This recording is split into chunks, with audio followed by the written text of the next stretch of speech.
Good morning. This is Father Stephen Kelly from St. John's Church in Detroit. And we're continuing our series of daily morning meditations where we generally look at one or another of the lessons that are assigned for morning or evening prayer, what is known as the daily office lectionary. And Merry Christmas once again. Today is the third day of Christmas, the 25th, 26th, 27th. So Saturday the 27th is the third day of Christmas. It is also the feast of St. John the Evangelist. Yesterday we had the feast of St. Stephen on the second day of Christmas. St. John is that beloved disciple, the youngest of the disciples. And for us especially, he is our patron saint of this parish. Why?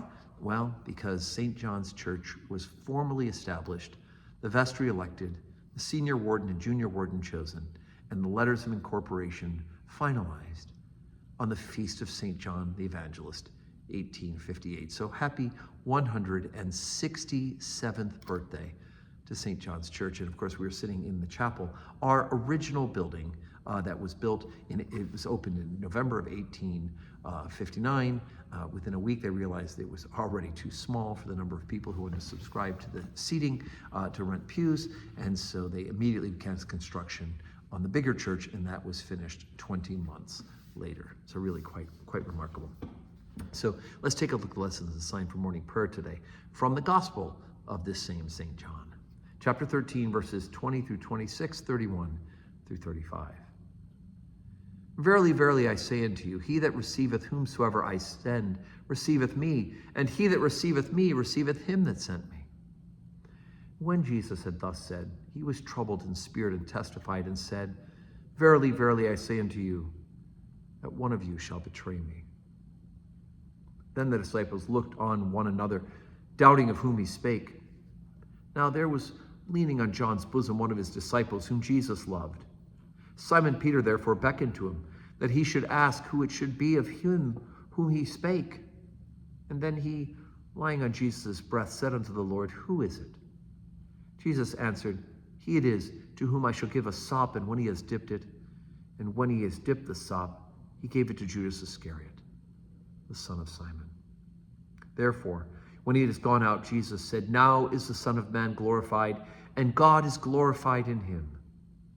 If God be glorified in him, God shall also glorify him in himself, and shall straightway glorify him. Little children, yet a little while I am with you. Ye shall seek me, and as I said unto the Jews, Whither I go, ye cannot come, so now I say to you, a new commandment I give unto you, that ye love one another, as I have loved you, that ye also love one another. By this shall all men know that ye are my disciples, if ye have love one another.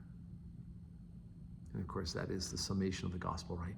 What we call the mandatum, or the new commandment, right? That we love one another as Jesus loved us. And of course, the ultimate sign of that love is not only that he took human flesh and dwelt among us, right? This Christmas celebration of him being born in Bethlehem in a stable, right? Taking human flesh, but the ultimate sign of his love, that he gave his life on the cross for our sins.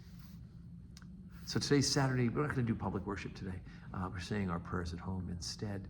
But tomorrow we gather, the first Sunday after Christmas, and it is the Feast of the Holy Innocents. So we'll be keeping the great feast day. So I hope that you can join us. We have our regular schedule, 7:30 morning prayer, 8 o'clock Holy Communion, 10 o'clock Holy Communion, and 5:30 evening prayer with the opportunity to receive Holy Communion. And I hope to see you here to continue the celebration. We'll have some great Christmas carols in addition to some hymns about the Holy Innocents. And may God grant us a Saturday today that is full of blessings.